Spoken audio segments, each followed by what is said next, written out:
Hello, everyone, and welcome back to Chamber Chat Generations in Dialogue, brought to you by the North San Antonio Chamber of Commerce. I'm Caitlin Clark, your host and Marketing Communications Manager here at the Chamber. And I'm Kathy Lee, Leadership Program Director at the Chamber. We're excited to bring you today's episode, continuing our conversation with leaders from across San Antonio's business community. Chamber Chat is sponsored by Velocity Texas. Formerly known as the Texas Research and Technology Foundation, Velocity Texas is a nonprofit organization with a mission to advance San Antonio's life science industry and promote sustainable economic and community growth. Velocity Texas leverages San Antonio's strengths in research development and commercialization to drive job creation and investment throughout South Texas. By focusing on industry clustering, startup support, and workforce development, they're positioning our city as a critical hub that connects academia, industry, and the military medical community. We're grateful for their support of this podcast and their dedication in making our community stronger. To learn more about the incredible work Velocity Texas is doing, please visit their website at velocitytx.org.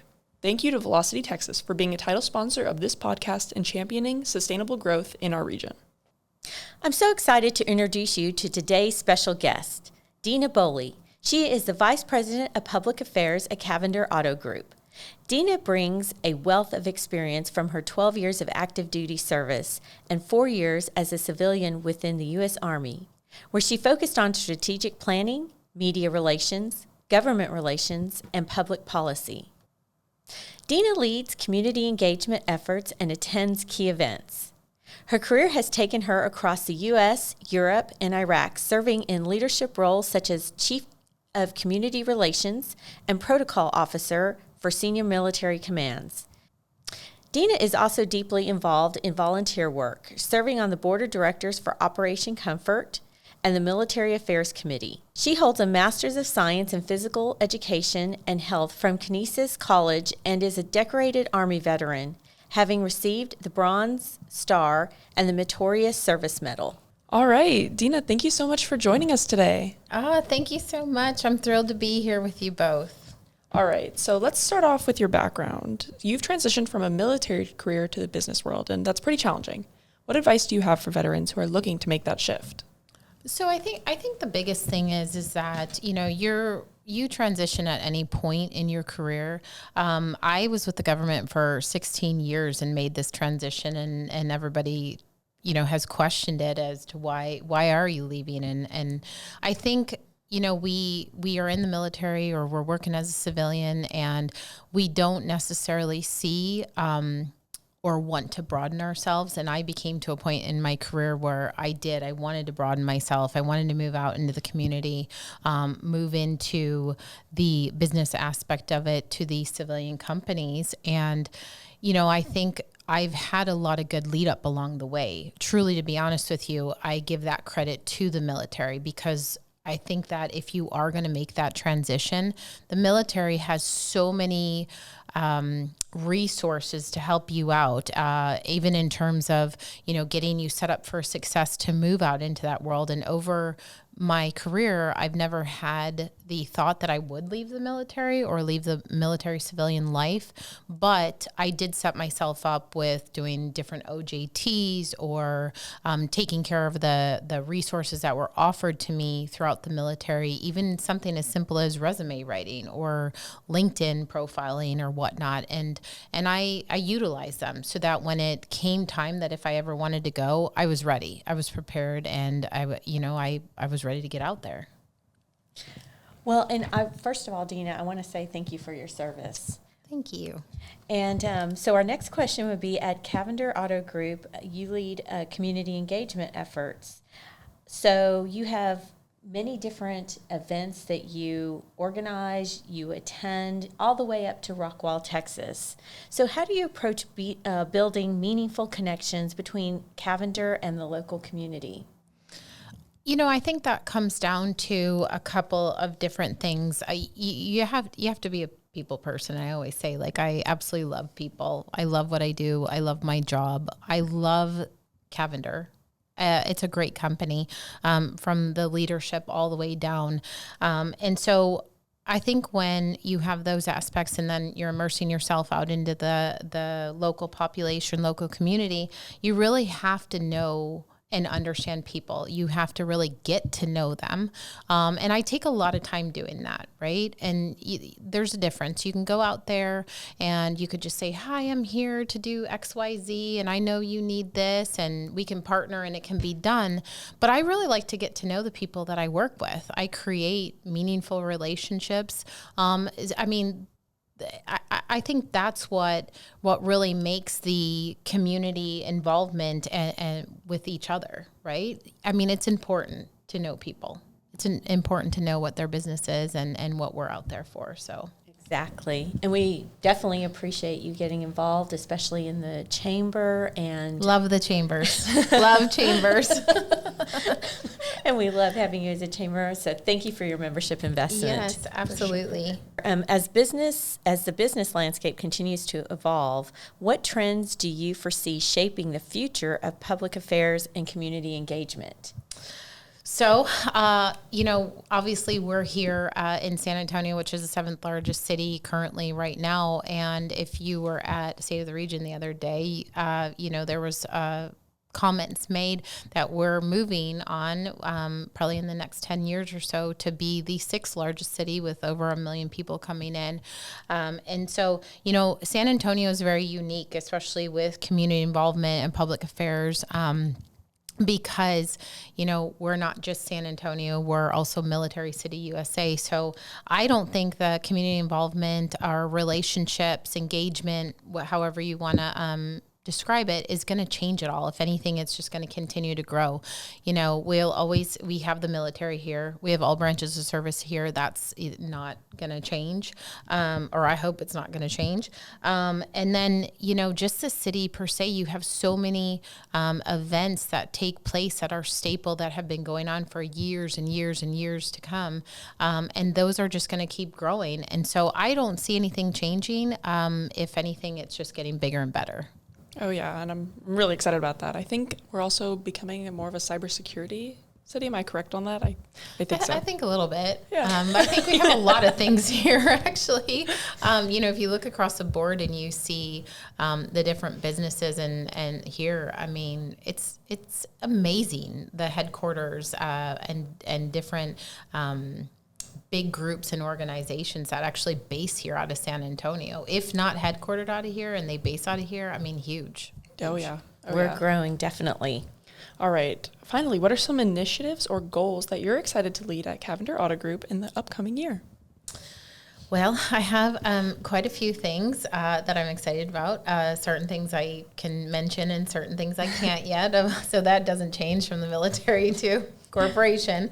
Some things are always close hold. But, Cavender's has always been known for their name and their customer service and their reputation. And I have said it over and over again. What you don't see behind the Cavender Auto Group is all the great things that they do for this community and giving back. Their initiatives to help people and help organizations. I don't think that everybody or the city of San Antonio really hasn't seen it. So you're about to get a good look at it. I will tell you right now that we just had an internal drive, which is big for us with our employees. And because the foundation of the business from the top down is so well structured and there's so much support, and we really do care about our employees at Cavender Auto Group, they've actually done an internal campaign through our Cavender Cares, which is led by Lee Cavender and Sydney, and they have gone out to all of our population here in the Cavender Auto Group across all of our dealerships and raised money for an organization, and over $100,000 from our own employees. So we're getting ready to give that back. That was our own internal Cavender employees donating that. And so, just super excited to do that. But that's just one thing. So that's just internal. But all the external forward-facing things, we're getting ready to push more of that out. You'll see a lot of big name ideas for different events that are going going on. I'll give you a hint, Valero, Texas Open. Few things, Love the hints.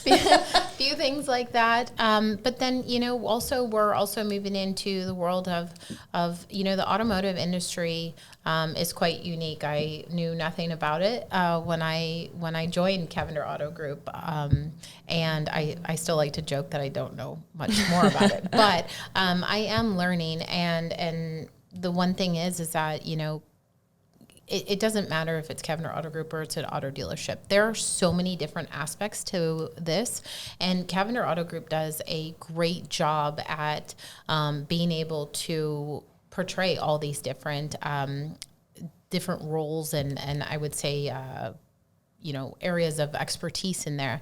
And so we're not just a dealership that sells cars. We are a multi-million-dollar corporation, and we have sales and marketing and IT, public relations, finance, HR. I mean, we offer a lot of things, and what I'm getting with that is one of the other things that we're moving on to an initiative this year will be that we're immersing ourselves into the colleges more, right?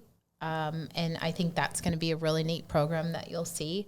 We want to give back. And that's really what Cavender is about. They want to give back, and I think you'll see that with some of our college relationships coming up soon too, and different internship programs. And I think it'll be exciting. So lots to come for Cavender Auto Group in the end of 24, but fully blooming in 2025. That's exciting. Yeah, that's great information. Yes. So great for Cavenders, and we're excited that you're a part of it now. And I'm super excited to be there. I love my job. This was a thought. I was like, is this really a thought? And then it really was a thought. And when I decided to make the switch, I said, I want to go there. I want to retire. When I'll give you till I retire, and I've got a while to go. But it's just such a great business, and the Cavender family is just. I mean, they're amazing people. I know a lot of people don't get to see it, but internally, I get to see it on every day, and I love the company. So I couldn't work alongside. My peers are amazing too, and I go around and I get to see everybody, and that's really exciting for me too. So internally I'm there, externally I'm out there, and it's great. It's really rewarding too. So tell us a little bit about the new dealership. Oh yes, the new dealership. Over off of I-35 at the old Splash Town, which is exit 160. It's still named Splash Town. We just built the largest dealership in South Texas, largest Ford dealership in South Texas, 144,000 square feet, 70, maybe 3 bays, air-conditioned bays. We have a very large fleet side. The building is just gorgeous itself. However, on October 26th, please do not miss out, but open to the public. There's a huge grand opening event. Bring the family out. I definitely party planned that one. So there's going to be great food and bouncy houses and specials running, and you'll get to see the dealership, all kinds of stuff. It's going to be a great day. Live music, 11 to 3. Hope to see everybody out there for sure. That's exciting. Yeah. Yes. Oh. Yeah. It's huge. I visited, and it's really nice. Yes. Kathy's been there. I took them for the tour, her and Brett. And so it's really neat to see even if you're not in the business of coming out for a new car, just even getting to see our service side, it's truly amazing, and the work they do. So, come on out and see us. Yes. That's awesome. All right. Well, thank you so much for joining us today. Absolutely. All right. So speaking of colleges, we wanted to talk a little bit about internships and how important they can be for early career candidates. In 2021, there was a survey by the National Association of Colleges and Employers where it found that companies view internships as the most influential factor when it comes to hiring early career candidates. But approximately 41% of college students have had an internship while pursuing a bachelor's degree. So what's the reason that they might not have one while they're going to college? It's actually difficulty obtaining a position. So we wanted to share our tips for people who are looking to maybe start an internship program at their company. I think it's important to have internships. I mean, not everybody or every company will have that capability or the opportunity, but those that do, I think it's great. It helps the upcoming leaders learn. I think it's also, well, you know, and this is just an example. Well, I know you're not an intern, but the generational differences is huge. I feel like, you know, I'm learning from you, Caitlin. I feel like you're learning from me. For sure. And I just think that's so important in the workplace right now when we have, you know, just such a large gap in generations working, not a gap, but a large amount of generations in the workforce right now. So I don't know. What are your thoughts? I mean, I think you want to make sure that it's a good experience for both your company and the interns. Like, you don't want to be wasting their time. They're not just the coffee person. You want to make sure that there's a return on investment on their side too, and they have a good view of your company and the culture that you have. You want to make sure that they're not just doing overflow work, but they're actually working for their career. You want to make sure that you have a strong objective with your program as well. You know, is your goal with the internship program to make these people full-time employees, or is it just to maybe increase their knowledge of whatever your specific industry is focused on? And and we talked about paid internships, and it is helpful, definitely. I know maybe not everybody can do that, but if possible, things are expensive, people are going to college, that's always helpful, I'm sure. As you know, just coming out of college, it's always nice to have a little bit of extra, money. So that's also definitely a plus. Mm-hmm. Yeah. You definitely want to make sure, like, if you're going to be building this internship program, if you do have the space for paying these people, it's really important. I know that now on different job application sites, you can filter it by paid or not. And you don't want to be missing out on people who could be really great for the job that just aren't at a point where they can do an unpaid internship. Well, and like I said before, I think just the amount of experience of mentoring and learning from each other is huge in my book. I definitely agree. And I think on that note, should they be remote or not? I feel that they should not be remote.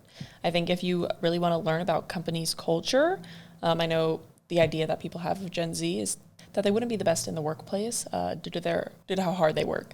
So a lot of people might not feel like Gen Z is necessarily hardworking, but I think if you want them to be able to connect with their team and integrate themselves into the workplace and really feel like they're making a difference, it's really important to not have that be remote. I would agree on that. Just going in and learning, like you said, about the culture is definitely, it's important to go in and talk to your coworkers and, learn about everything. So you have to be there. Oh yeah. How can you learn about someone else's job if you're not right next to them? But finally, let's talk about what way is best for you to get the word out about your internship program as a company. Obviously, we all know about LinkedIn, Indeed, Handshake, those kind of job application sites. But another great way to be posting or sharing these internship programs is actually through university partnerships and affinity events. A lot of universities will have job fairs where they'll have companies from around the city come.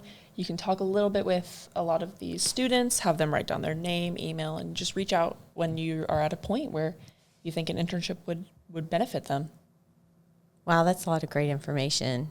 Did you have an internship while you were in college? I did. I did mine over the summer, but it was interesting. I had one say that I was overqualified for the internship. And I was like, oh, well, I haven't had an internship yet. I don't know how I'm overqualified for it.